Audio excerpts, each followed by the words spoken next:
Hey, what's up guys? Today we're going to be installing this switch onto the Sergey's board, and this bird. I got to thinking about the 6S issue, and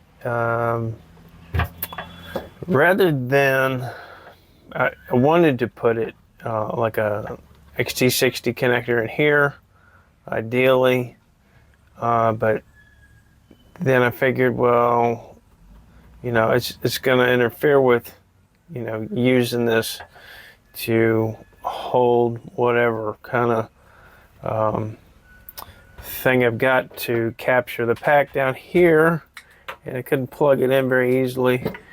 So I thought about here, and then that would leave it open when you have a battery pack here, and there'd be voltage there, and you could possibly plug in this and this, which would not be good at the same time. Somebody would end up doing that. So I figured, I was thinking about showing you how to install this, and I'll leave a link for this down below. We don't even know if this is going to work yet or not, so this could be a whole entire waste of time. But you'll know it wasn't a waste of time if you're seeing this now. So anyway, I decided that I'm going to build like the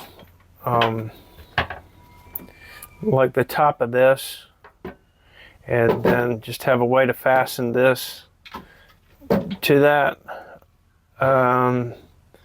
because there's so many of these out there now that you wouldn't want to have to just buy an entirely new V20 housing just to do this. Now, most of them don't have the Picatinny rail, the place for this Picatinny rail. And over the weekend, I designed this to have the Picatinny rail over here on this side too. And this rail is slightly recessed in there, and I don't know if you can see the bolts in there. So I did the CAD to where I could actually have two. So what I might do is, well, I can run one off for anybody who wants one of those, but yeah, for now I think I'm just going to stick with using this part here to basically have a carriage for a 6S pack. And let's get to how we're going to do this, in case you wanted to do it at home, and so you don't have to send it to me to get this done. Of course, you're more than welcome to. Now, I've done a switch with the same form factor like this before, but it didn't work. This is the type of switch that I used for that. So if you see, they got the same pin out. Well, yeah, they got the same pin outs. So we'll just have to address that. Let me show you what we're rocking in there right now. This is the form factor of the original switch.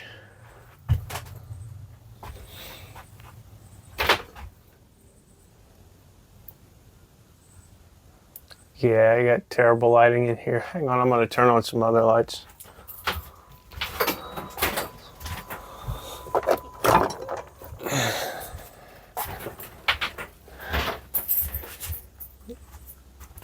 Anyway, it's not all that important. Let's move you over here so maybe you can see better.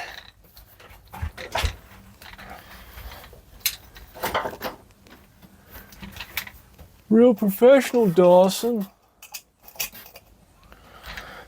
Okay.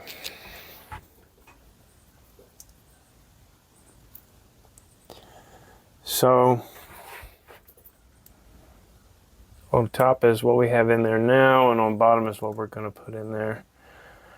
All right, and the biggest problem I see, I can't remember, it's been so long since I put one like this in there that did not work, but I don't remember how I got the slider for the power to work. All right, now you need to get out of the way.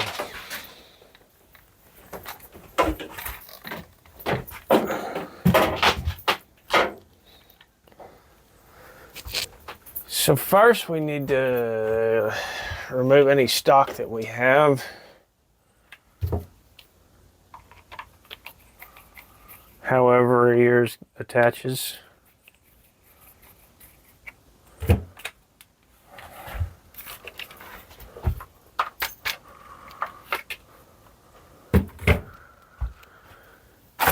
And then we need to remove the barrel, however yours attaches.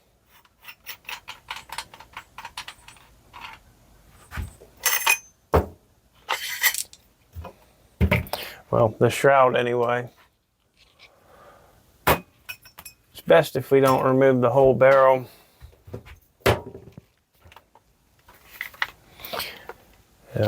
Pull this out a little bit. Pull in the front of our solenoid. Our rear sight might get in our way a little bit of the solenoid cover, that is. And if it does,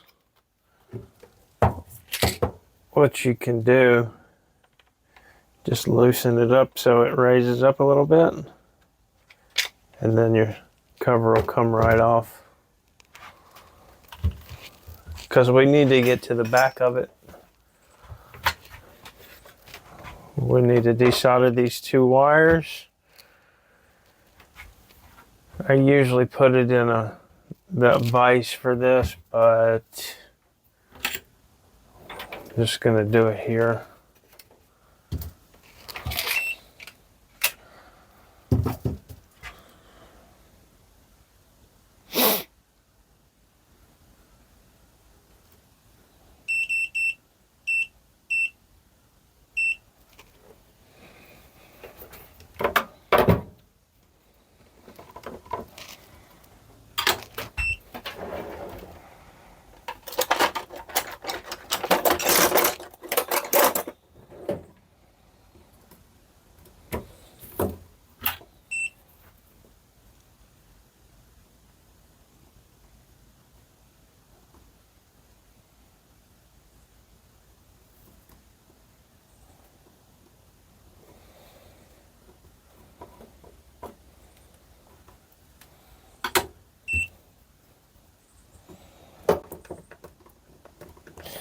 Don't have much to work with on here. You should have some slack going that way. So just pull out what you can. I might put new wires on this one while we've got it out.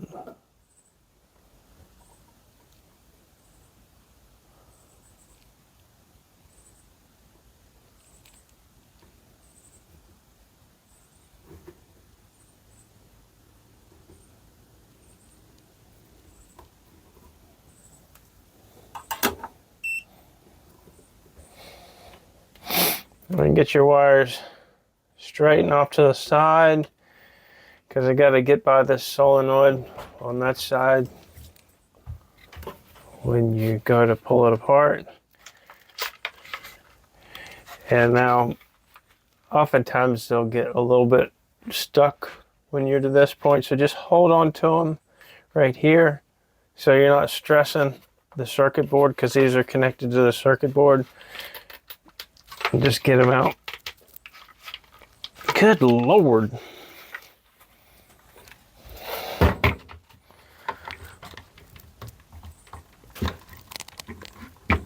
Yeah, I think I probably will need new wires.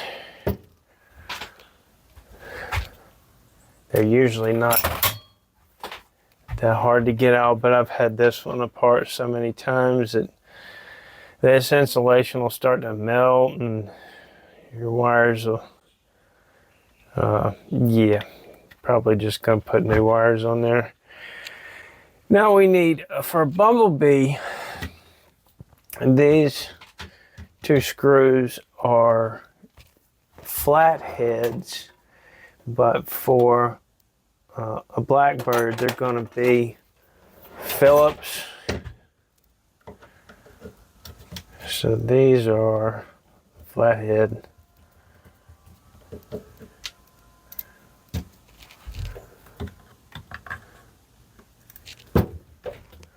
You just go right through the top here.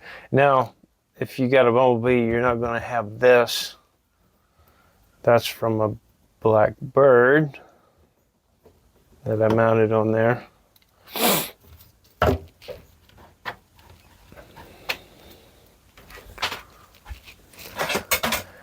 And now we can get into our board, what we want to do. So we'll take our trigger out, and behind this trigger, right in here, as you push it up, there's a spring that gives it that snap action. So you want to hold your finger over that as you bring it out, so your spring doesn't bounce into the next dimension. Now with a factory housing, it'll just slide right out, but with a printed housing, your spring might hang up on the layers a little bit. So I can see the spring right in here. I don't know if you can, but it's right there. So what I'm going to do with this small flathead screwdriver is just get in behind it and kind of compress it. And then we can get it out without it.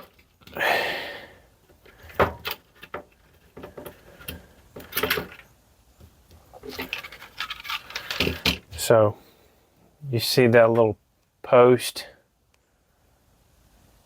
That's how that goes on there. And then when you put it back in, you don't want to have that end facing down. You want it to so it can just slide right on down there and doesn't hang up on anything. Now I just hot glue these windows in and get like a small flathead screwdriver and pop it away from the inside of the housing.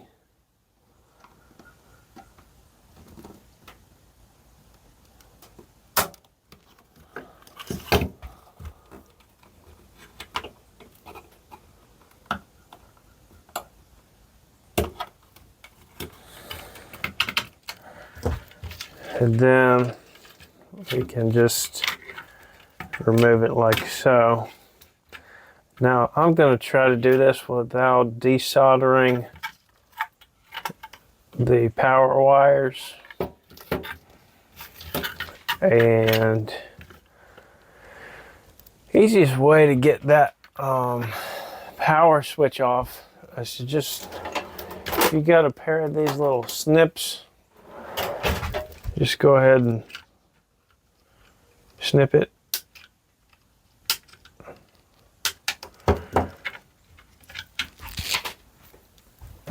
Now I'm going to put something between it and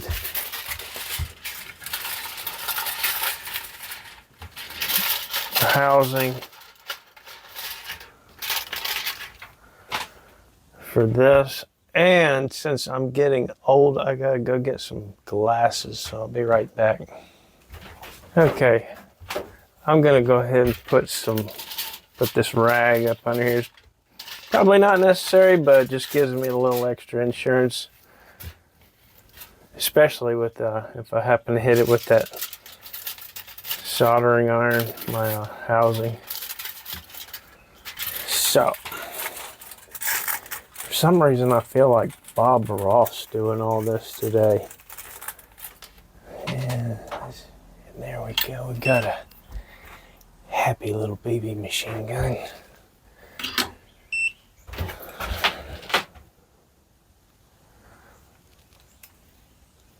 So you see we've still got our posts, our pins. Can't see them very well, but they're where we cut off. What I want to do is just get rid of this extra solder, so I have a nice flat surface there, and I need to get those pins out too.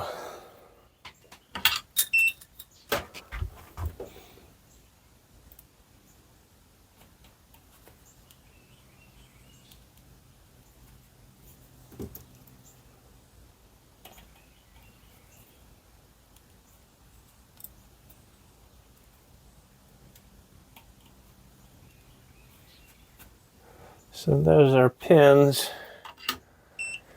and I'm going to use a solder sucker for the excess solder.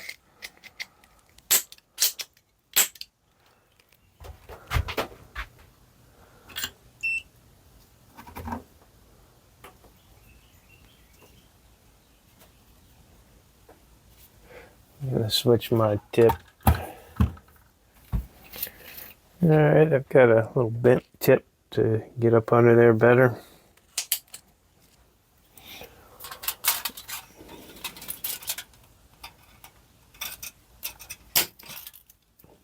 Now you could also use solder wick for this, for sure, and I might use some of it.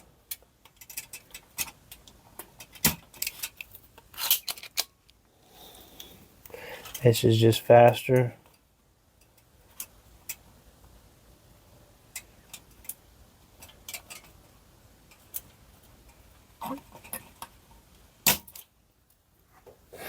Okay.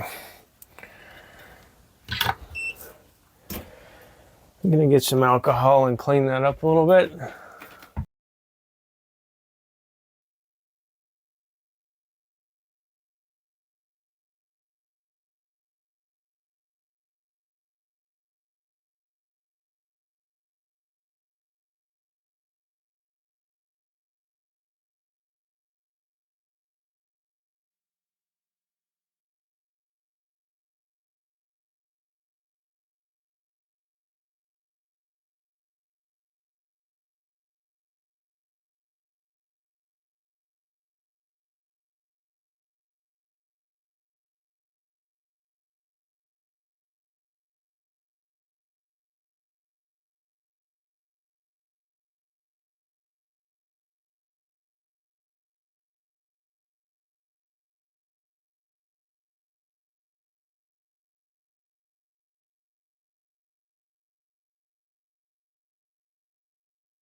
I just about forgot.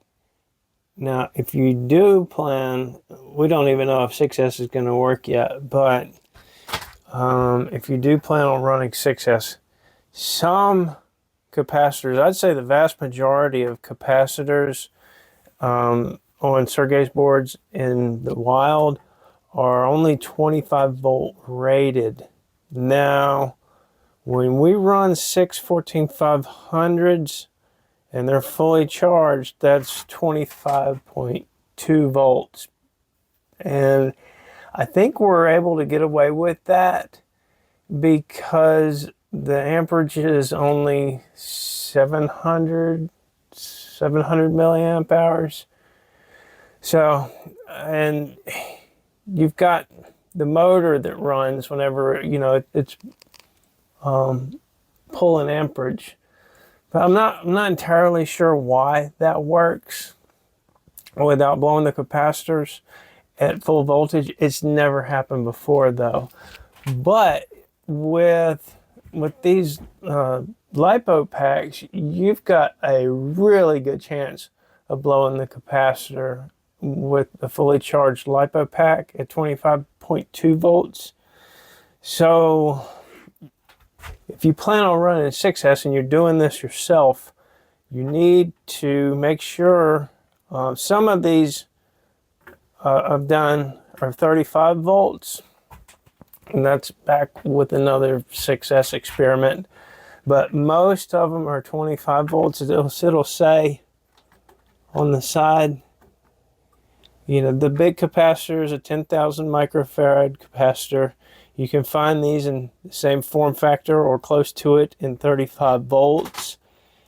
This one's a 1,000 microfarad, and I'll show you what the 35 volt capacitors look like I have.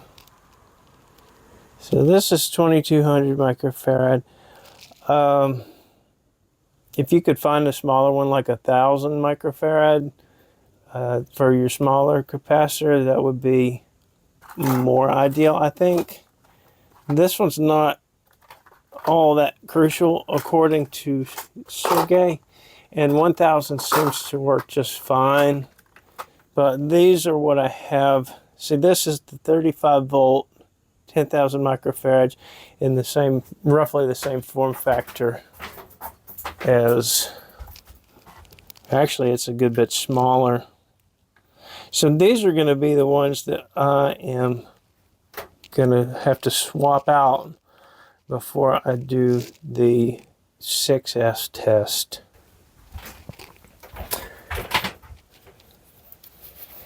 Now, one of these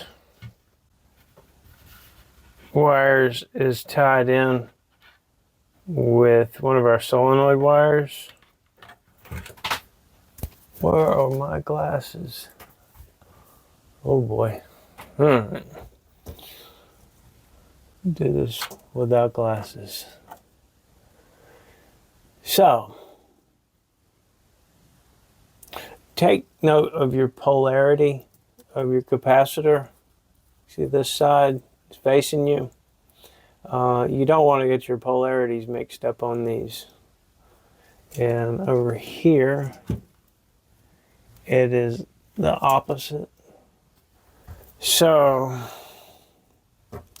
like so, and like so.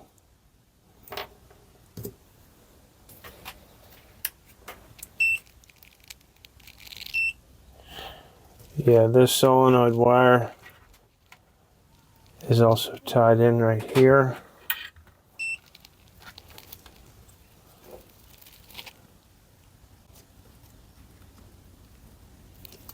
Ooh. I wish I had like another hand. Only sometimes though.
Okay. Let's get this wire off of here.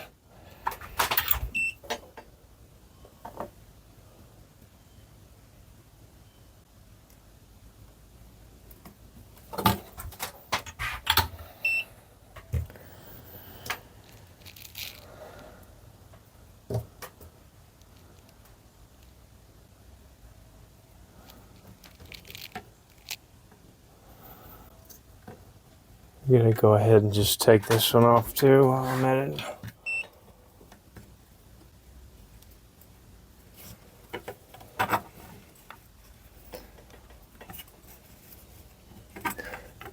Might be able to get both of these. Same go.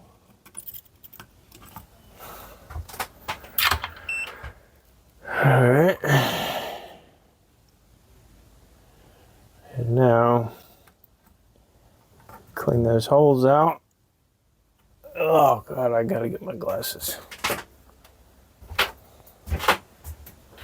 So what we want to use for this is 16 gauge wire, but we'll get to that in a second.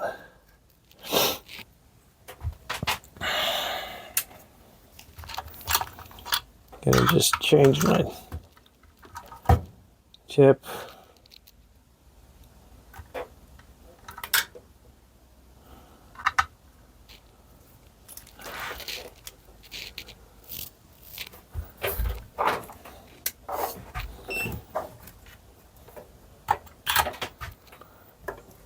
Come here, little fella.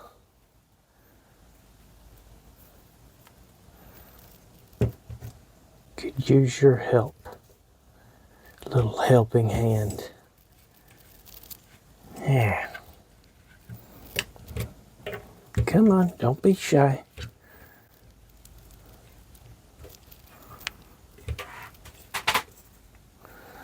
Okay, you're just gonna get in the way, aren't you?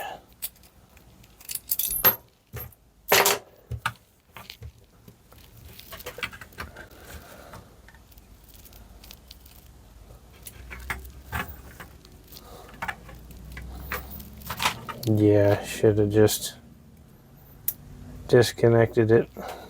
Whatever. I like doing things the hard way.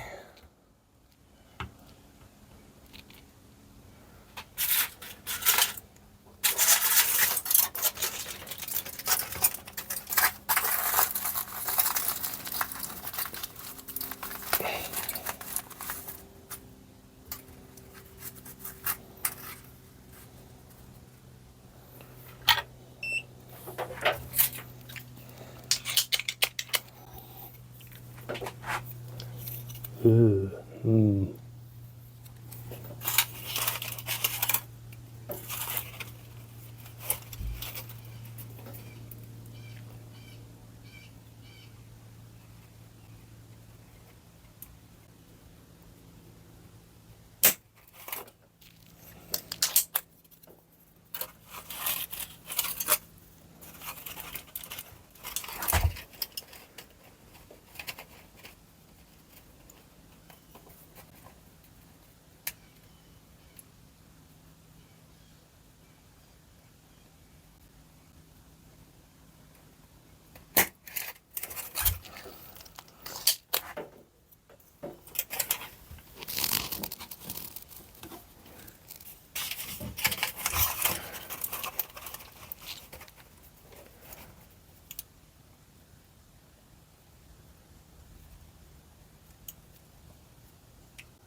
Is it that way? That way.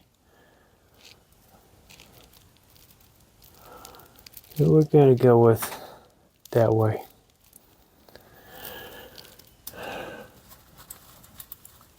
Come on.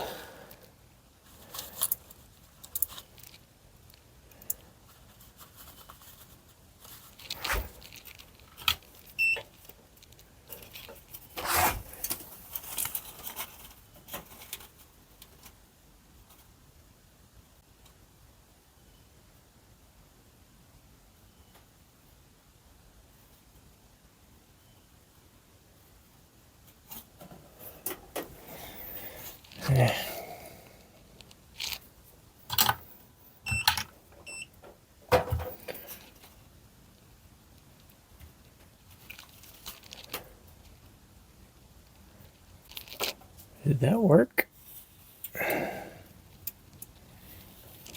Now.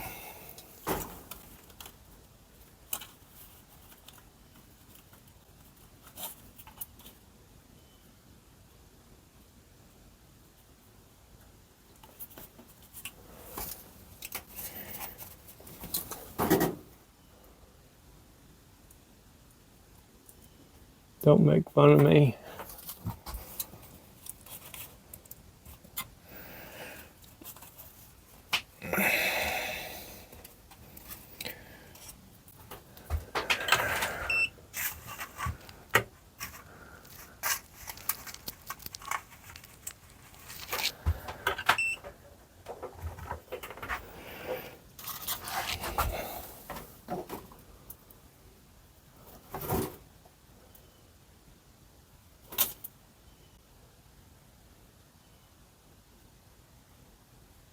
Yeah, I understand that you probably can't see what I'm doing.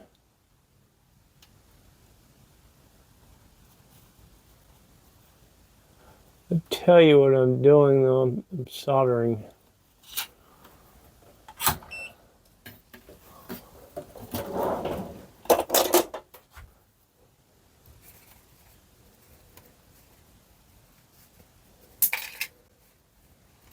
Yeah, I did not know how to solder. Well, I claim I can solder very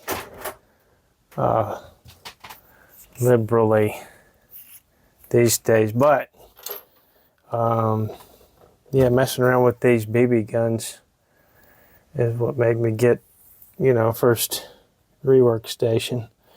So I'm gonna make this wire a little bit longer.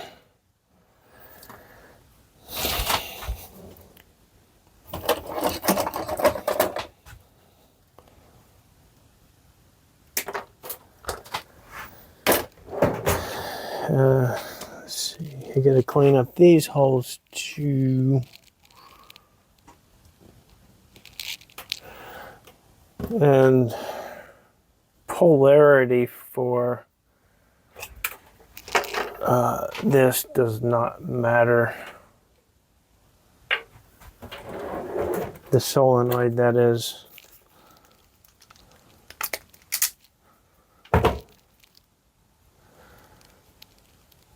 As I remember, you try to get the 16 gauge wire in here. It can be rather challenging to get it back in the. I think it's a little bit heavier than what Sergey put on it.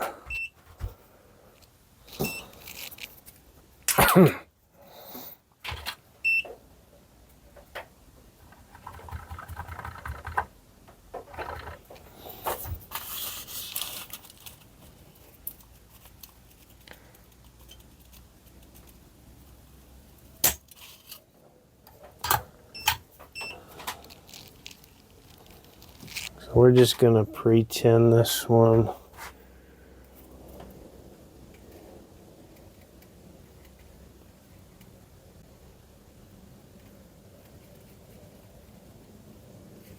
Not too much though.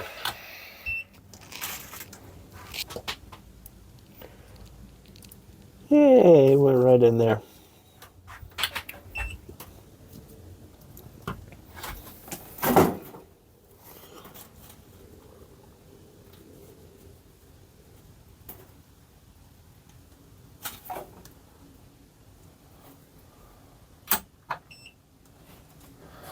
Clean that up a little bit.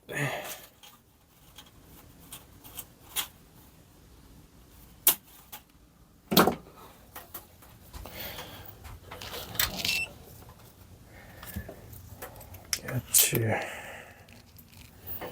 Clean these holes out.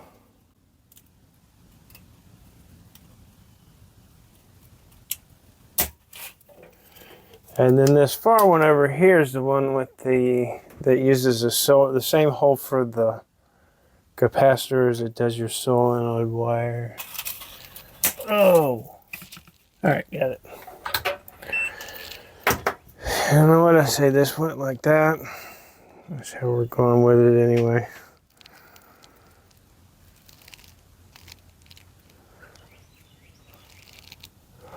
Okay.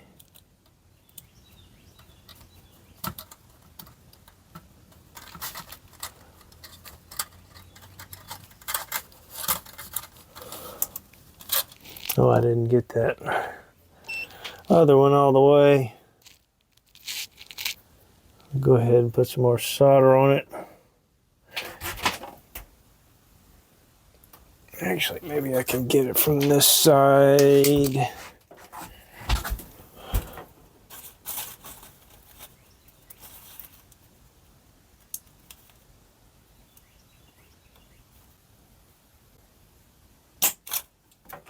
Yep. Okay, now our other wire.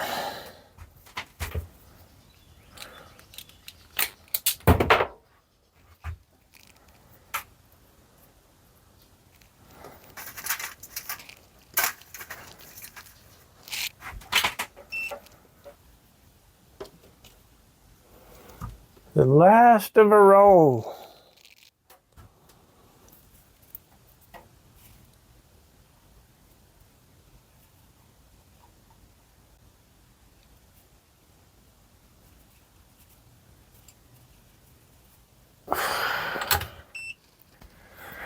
This solder smoke is real good for you to breathe in.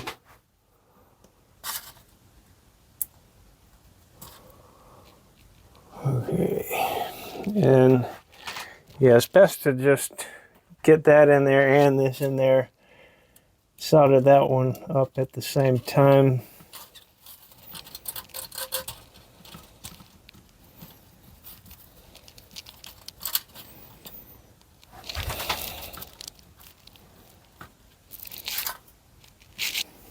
Close enough.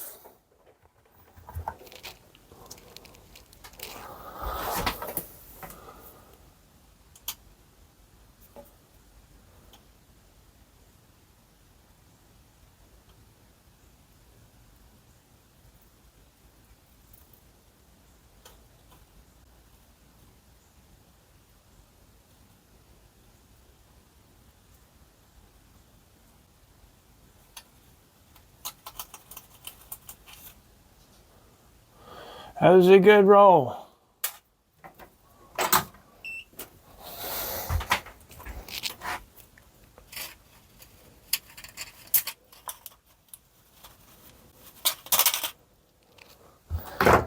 All right, I'm just gonna compare it to another board before I fire it up. Yep, got my polarity right on those. All right, since our old switch would not work, or slider rather, with our new switch, I had to go ahead and design a new one. And this is the original. It's got this spring on it, this little metal spring that, you know, can get broken. This one, the reason it doesn't work is because the new switch sticks up too high, and it works by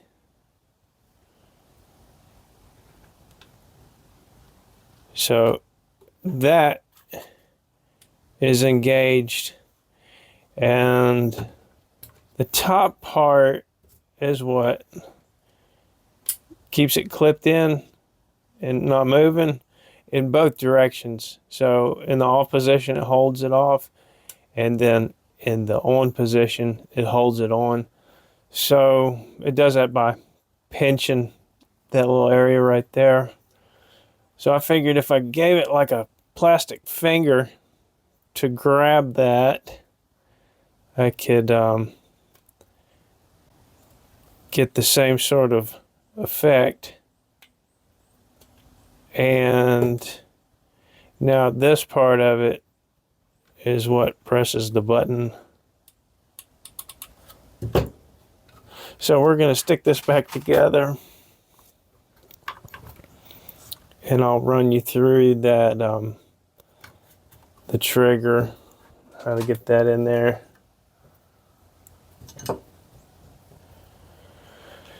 So remember, we got to put this spring on this little pin, and we want to have the end of the spring pointing up as we put it in here. So get that position right, so it'll slide along there. And even with these prints, it'll just slide in like on a factory housing, but with these prints, it's a little gritty getting it back in there. So we just want to put our spring in there like so. And if we push too hard, it'll flip that spring. So we want to get something like a small flathead screwdriver to just help feed it down as we push it.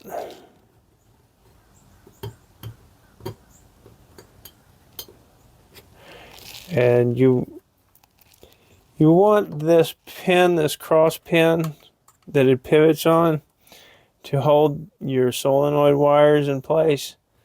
This is how I run them. I run this one like that, and then this one behind these.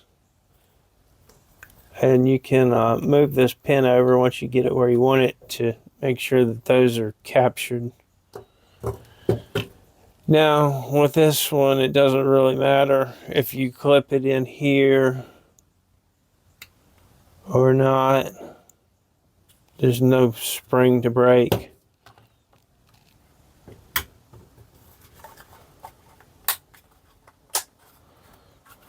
So that's good. Now we got to put our screws back in.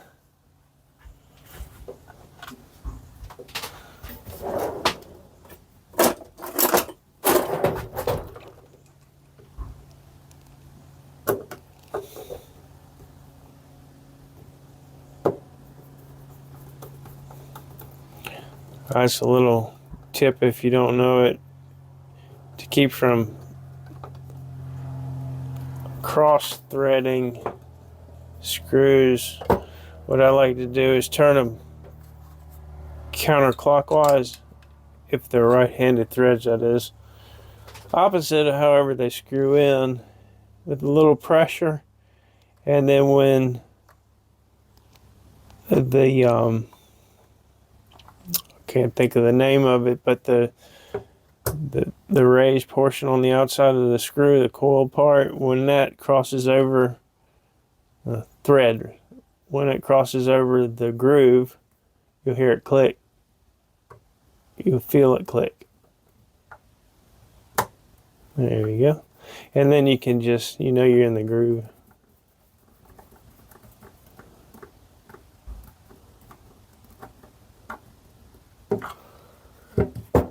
Alright, should probably test everything.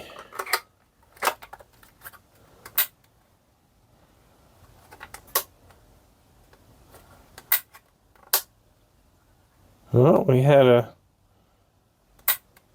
wanted to stay on there.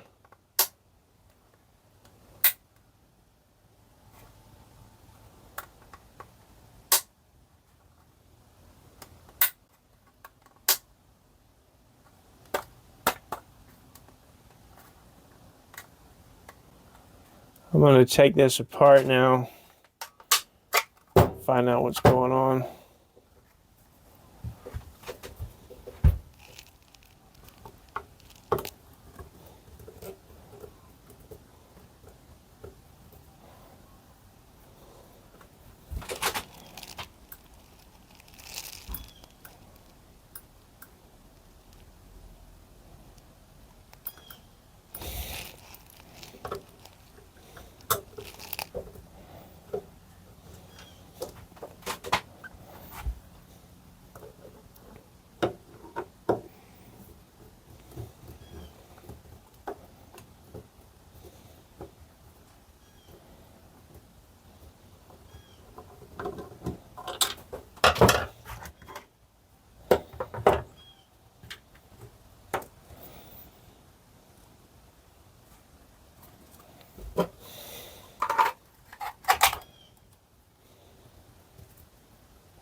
I'm going to stop doing that for a little while because there's a resistor that it dumps all that energy into.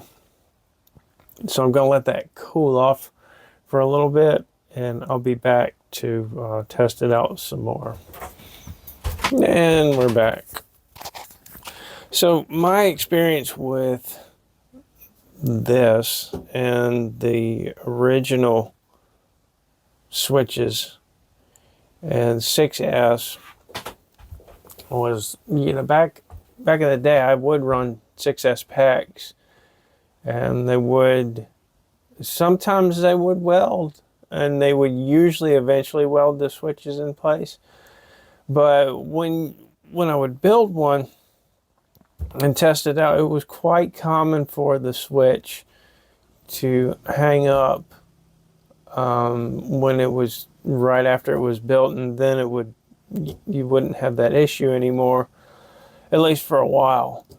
So we could be dealing with something like that. Also, the angle at which this little button was pushed could have played a part in it.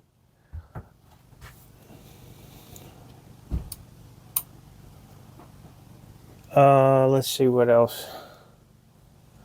And the capacitor, this is 2200 microfarads.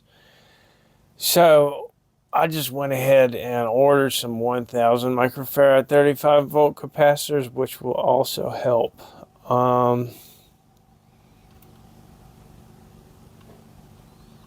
Now, I'm not dead on that switch, so what I might do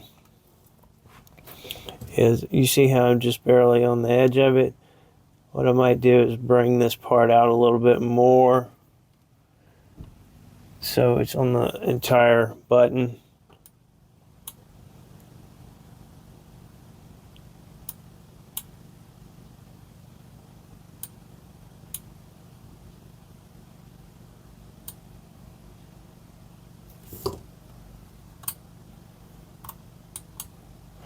I'm going to call that okay for now, and we'll just keep an eye on it. We're really about to test it with 6S. So, actually, I don't even want to button it up. What I'm going to have to do is go ahead and make an alligator clip setup, I think, to connect to my V20 blades in here. So we'll probably just let me go ahead and make that. Now we'll be back. We've got a smaller 6S pack here while the bigger one's charging. I can't remember what the amperage on this is. It's almost not worth testing, but we're gonna just see what kind of voltage we have on it right now and go ahead and test it. It is a higher amperage than 14500, so I guess it's worth trying. Just gonna see what our voltage is.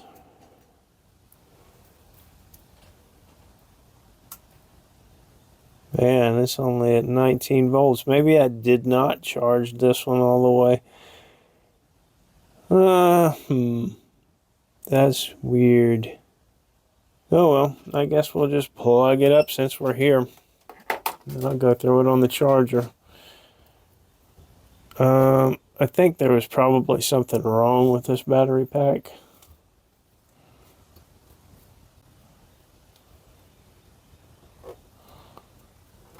Hope it doesn't blow up.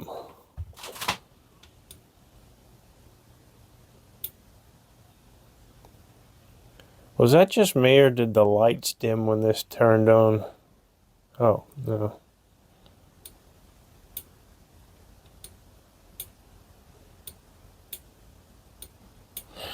Yeah, it's fine. Yeah, when it's stuck, it didn't feel like the contacts were stuck. It felt like something else was going on.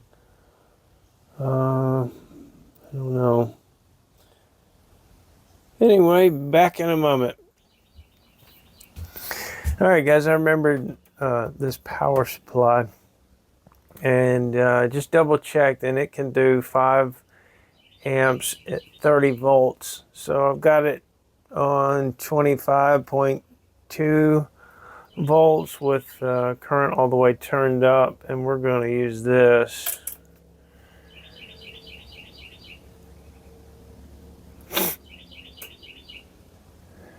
So 25.5 volts, that's close enough. Now I'm going to switch it over to amps.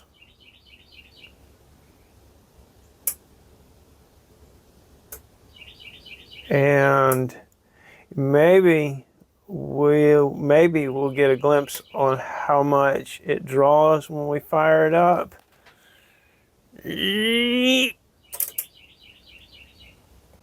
So that was 130.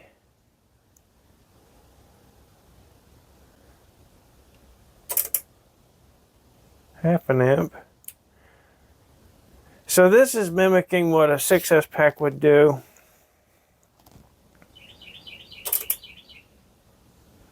$113. I don't think that's giving us an accurate amperage.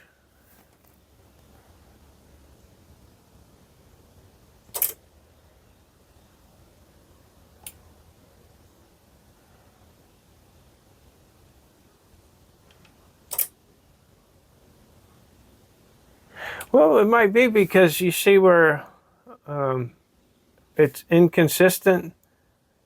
That would be inconsistent because maybe well, no, I'm just thinking that maybe the capacitors had some residual charge in them, but no, it's being dumped into that resistor. At any rate, it seems to be working just fine. Before I put it back together, the only thing left is to test that 6S pack.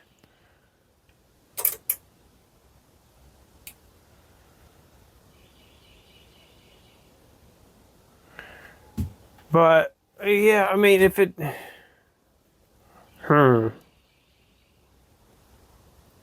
don't know. That must be off.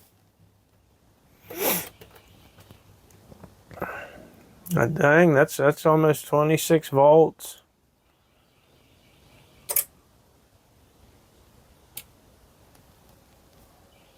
Sweet.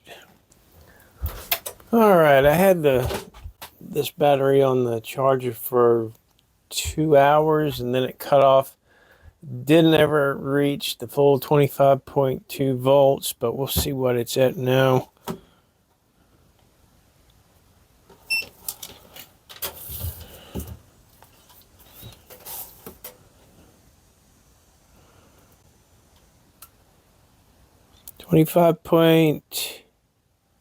.17. Okay, good.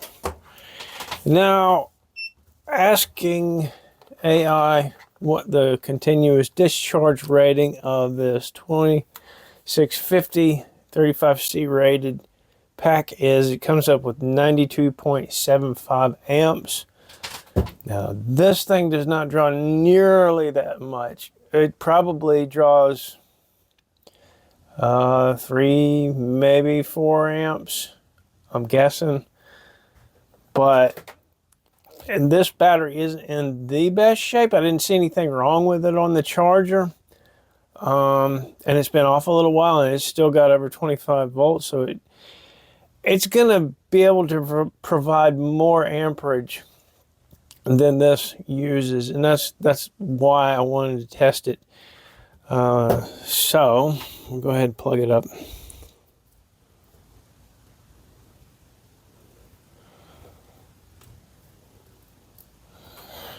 And now, moment of truth.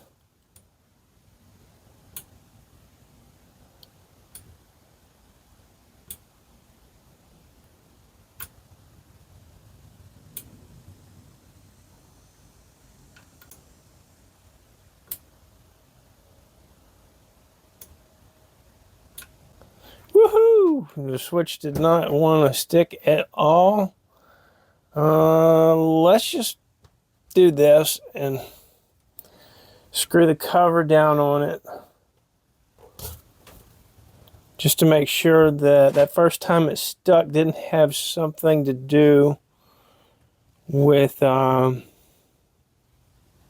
cover being on it. I was thinking maybe this slider came down on it too hard.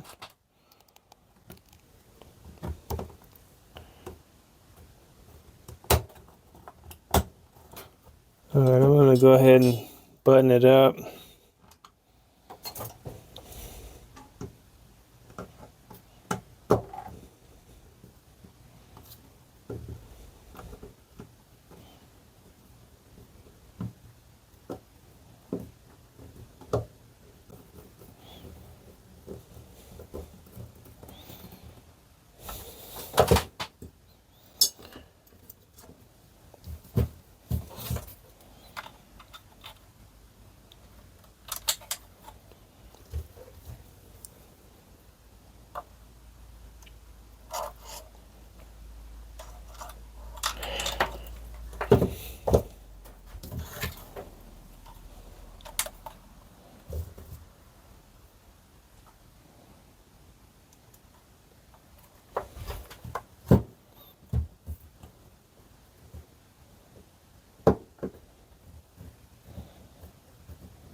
Yes, that is awesome, guys. How many years has it been since I've been trying to figure this out? 10. You know, we did figure it out with the soft start for that 10K build that I did. The problem with that was that you could only use 6S with it. You couldn't use 5S like these packs are. And so adding that switch and having it work with these big packs and 6S packs just adds another layer of versatility and adjustment, because we can use, you know, so many different size batteries on it, all the way up to 6S now. You got that. You can adjust the solenoid, how far it is away from the valve. You can adjust, you know, everything in the board. You know, pulse width, duration, pulse width modulation, duration, I think is what it's called. Let's see, your rate of fire, your burst rate, and even restricting the air or not restricting the air, just whatever you want to do, however you want to run it. It's just another layer of adjustability that I love. And I mean, it takes a little bit of understanding of all of this, but that's why I make these videos, so you guys can enjoy this too. It can be very frustrating, and it's not for everybody, that is for sure. But once you know, it's kind of like having a piano in front of you. Each key does a different thing, and you know, you hit them in the right order and you make beautiful music. Isn't she lovely? Isn't she wonderful?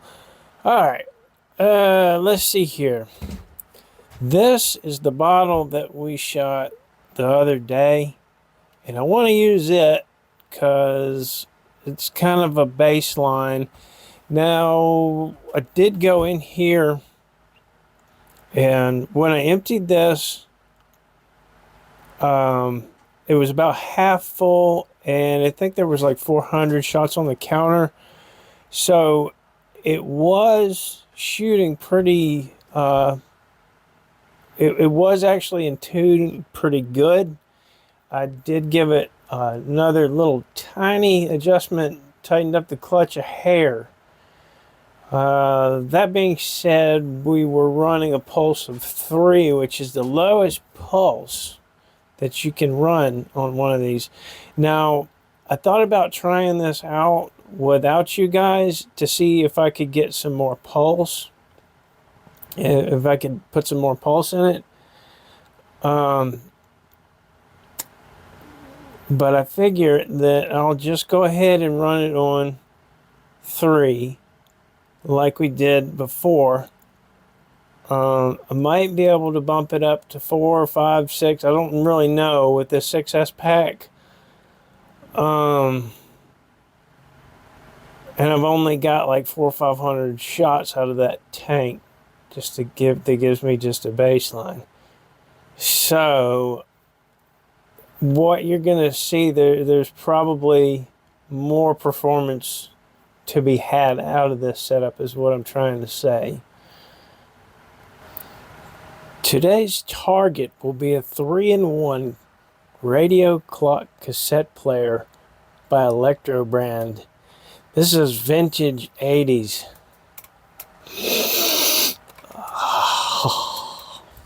A good one at that. Yeah, this is still mostly functional. I think one of these buttons stopped working, but we can definitely fix that. It being functional, that is.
Ooh, it smells electrically in here. And it turned off.